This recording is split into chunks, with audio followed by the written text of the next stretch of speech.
Did you have any homework? Do you remember? Yes. Yes, I know. Okay, what was You the have to homework? look up for the meaning of certain words. Exactly. Yes, okay. Okay. Well, we can open a jam if you want, and we can put stuff there. Yes, I will do that.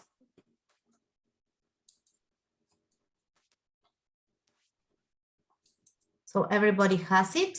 Yes, and we share.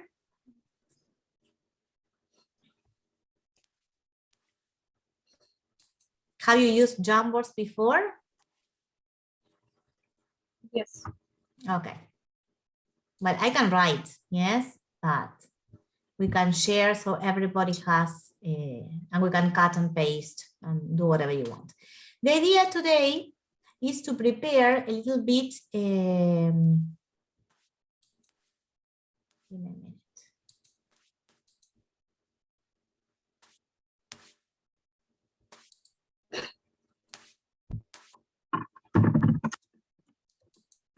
Okay. The idea is to prepare the grounds, let's say, for reading. Yes, okay. So, well, here in the chat, I put the Jamboard. Yes, we can. You have already been working with figures of speech, with figurative language. Yes, okay. Here, with Beowulf, we have a different type of text because originally it was an oral text, not a written poem. Yes, it was sung, right? It was told in the hall, right? Okay, well, which words did you have to look up?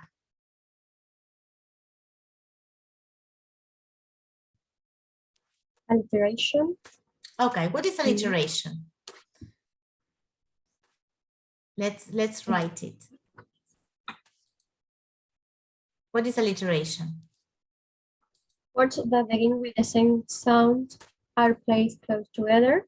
Although alliteration often involves repetition of letter, most importantly, it is a repetition of sounds. Okay, repetition of sounds where? Especially where? In initial position, in the middle? Initial. At the beginning of. Yes, at the beginning of the word. Okay, position. Can you give me some examples? I'm writing.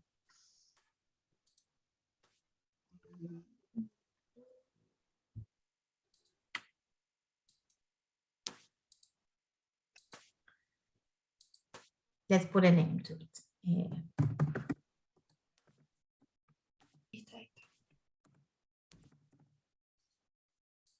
Can you give examples of alliteration?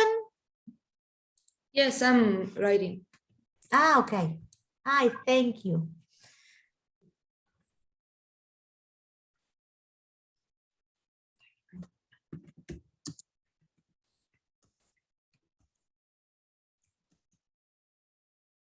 Okay.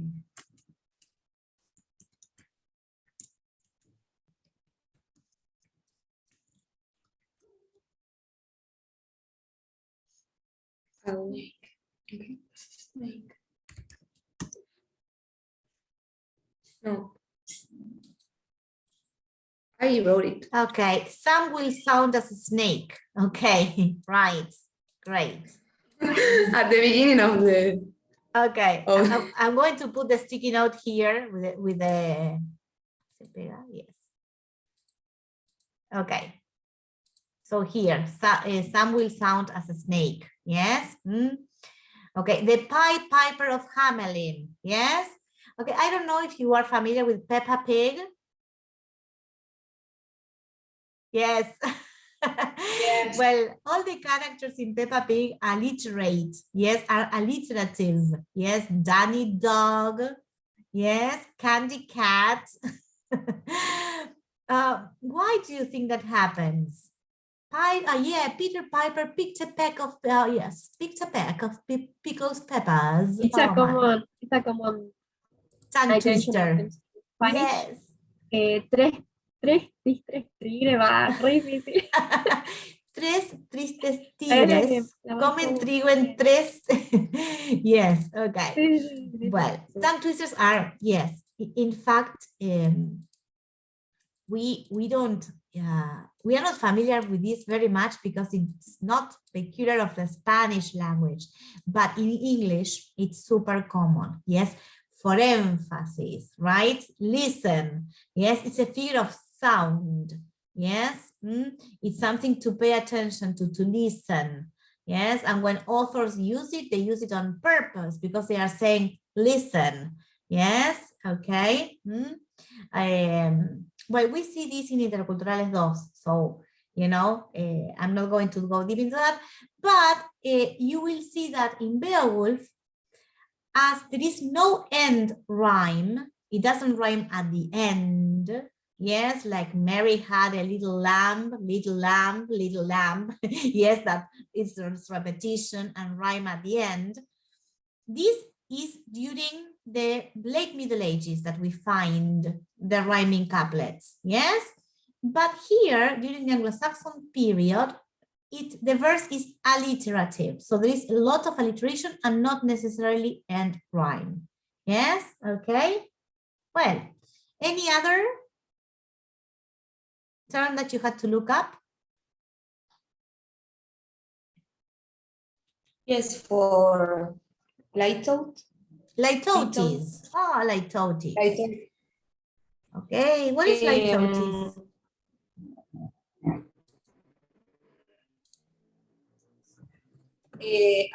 Ironic understatement in which an affirmative is expressed by the negative of its contrary. For example, a not inconsiderable amount of money. Okay, which means a lot of money.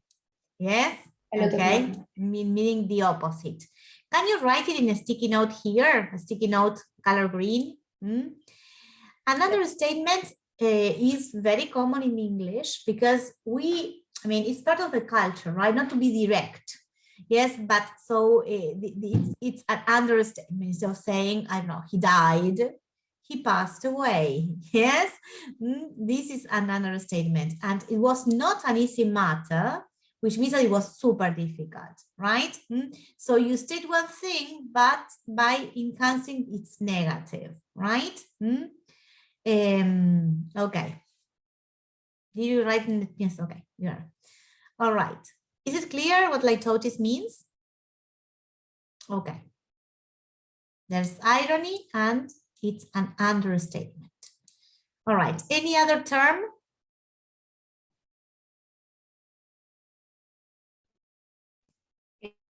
Kenning. Kennings. Oh, Yes. okay. It's a concise, compound, or figurative phrase replacing a common noun. Okay, so I'm going to Especially, it. Yes. it's like a compound phrase Yes. or a figurative phrase that replaces a noun. Yes. It's For compounding. example, yes. Yes. For example, God's beacon Yes. that refers to the sun. Okay. God's beacon. Yes. Or also a whale path that refers to the sea. Yes. The sun. My whale path is the sea. Ring giver is the king, the giver of rings. Yes. Okay. We are going to see that there is a lot of kenning because there needs to be a lot of repetition. We have talked about this already. Why is there a lot of repetition? Kennings are like similes. No, similes no. No, they are compounding. When you put two words together, for example, you have the king. Okay, the king is the ring giver. Yes, okay. The sea, the whale road. Okay, God's beacon, the sun, right? You have different ways of naming the same thing. It's like looking for synonyms, but making compound nouns. Yes, whale road is a sea, right? They are not necessarily transparent, but it's compounding, and it's usually used for variety. Yes, because you will see, because as well, the king, the king, the king, the king. As it is oral, there is a lot of repetition. So instead of repeating the king, yes, they will use synonyms, our Lord, yes, our chieftain, our leader, our ring giver. They are going to find alternatives. One method to do that is through kennings, right? Ring giver is a very common word for king. And I don't remember all of them from memory, yes? But basically, you have to consider that these are all devices because this is oral, yes? You have to listen. So you listen to the alliteration because it has to rhyme inside so I can tell the story, yes? And I will need lots of vocabulary, which is similar, so as not to be so repetitive, but at the same time, I need to be repetitive because I cannot go back and look in the book because it's not written. Yes. All right. Beowulf was written later on, but it was sung for, I don't know, for a while. We don't know exactly how long. Yes. Okay. Any other? Oral tradition. Yes. Okay. What does the oral tradition mean? The stories, knowledge, beliefs, ideas that a group of people share by telling stories, talking to each other. Okay. Basically, this is part of our cultural set. Yes, the stories that we tell each other and through generations, yes? Okay, one after the other. Because in a way, these stories, these ideas are shared and they constitute our identity, yes?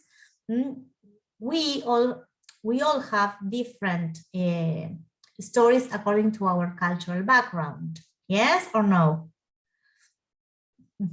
Okay, and these stories are passed down from generation to generation, right? I think that here, well, now we've got globalization, we've got lots of places to store and share, yes, the information. But there are some which are completely culture bound, yes? For example, urban legends, yes, that are connected with basically with what we consider, sorry. Give me a minute.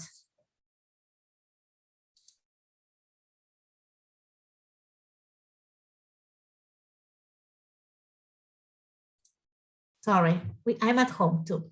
I mentioned urban legends because, for example, if we think of La Llorona, you know, for example, it's super Argentinian, yes? O El Hombre de la Bolsa, yes? So these are, maybe they are not written. We hear about them, La Luz Mala, yes? And these are passed down from generation to, and they are super culture bound, yes? Well, we're going to see some characteristics of Anglo-Saxon, and we're going to see how we can relate to them, because we also have, for example, our heroes, our monsters, yes? Okay, well, any other?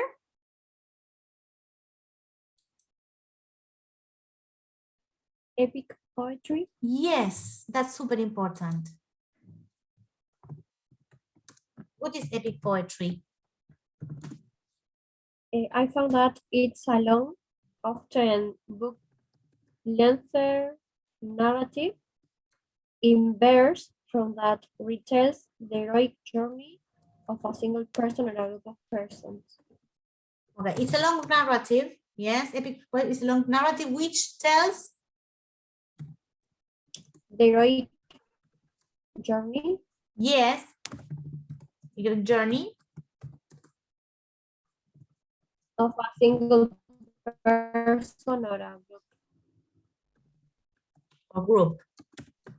Yes, and also that it includes elements that are typically that typically distinguish epics, which include superhuman action, fabulous adventures, Yes. high stylized language, and a blending of lyrical and dramatic traditions. Okay. Okay. Yes. All right. Any other? So we're going to read an epic.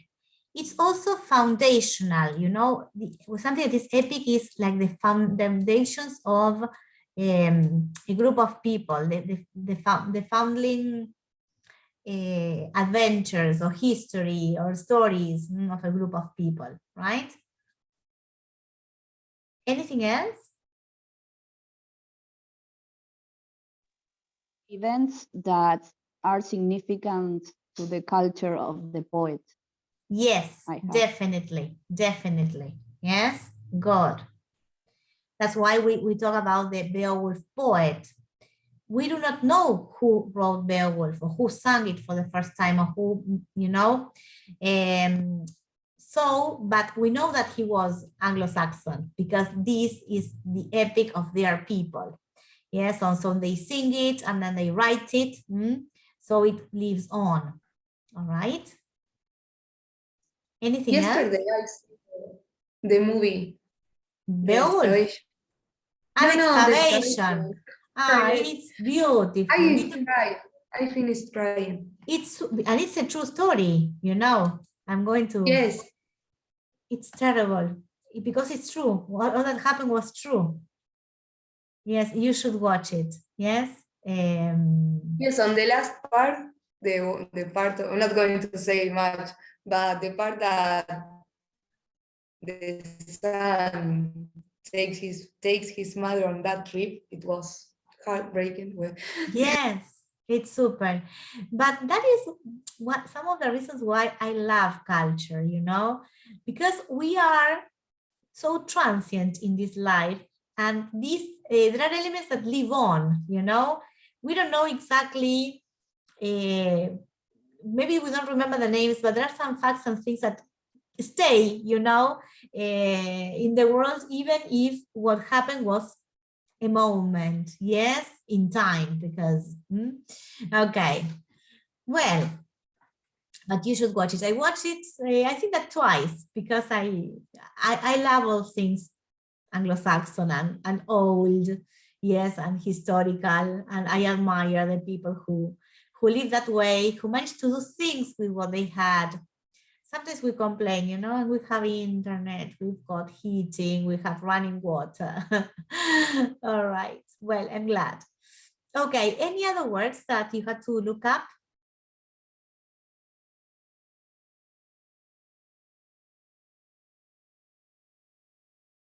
No? Okay. Están como frozen. I don't know if it is you or it is me. Is it me that's frozen? Is it my connection?